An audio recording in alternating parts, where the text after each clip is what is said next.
For the spaceship, now I'm a space cadet. Big white mansion in my habitat. Aim light stage like a laser. Halo teman-teman, semoga semua dalam keadaan sehat ya.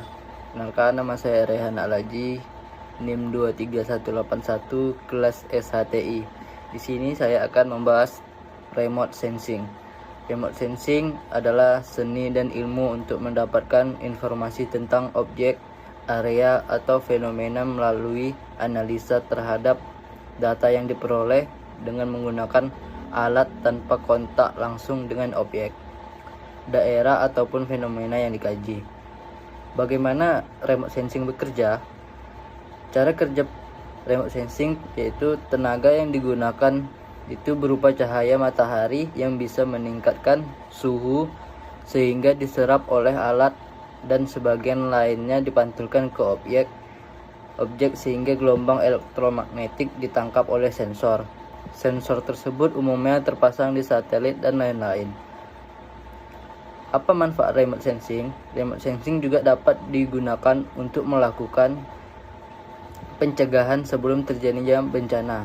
Misalnya untuk melihat jalur air sungai dan mendeteksi daerah-daerah yang rawan terkena banjir, sehingga apabila memasuki musim hujan maka dapat mengatasi banjir tersebut. Sebelumnya penginderaan jauh lebih banyak menggunakan pesawat udara dan balon udara dalam perekaman data permukaan bumi. Tetapi seiring dengan perkembangan penerbangan antariksa dan penggunaan satelit untuk berbagai kepentingan termasuk di dalamnya perekaman permukaan bumi, maka penginderaan jauh tumbuh berkembang semakin cepat. Hingga saat ini telah ratusan jenis satelit dengan berbagai tingkat ketelitian dan berbagai panjang gelombang digunakan untuk berbagai kajian permukaan bumi. Beberapa contoh manfaat dalam aplikasi penginderaan jauh adalah: yang pertama, identifikasi penutupan lahan.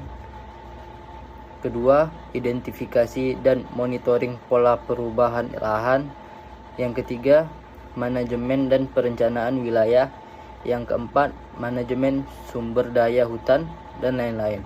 Secara umum dapat dikatakan bahwa penginderaan jauh dapat berperan dalam mengurangi secara signifikan kegiatan survei terestrial dalam inventarisasi dan monitoring sumber daya alam. Kegiatan survei terestris dengan adanya teknologi ini hanya dilakukan untuk membuktikan suatu jenis objek atau fenomena yang ada di lapangan untuk disesuaikan dengan analisa data. Mungkin cukup sekian dari saya. Terima kasih.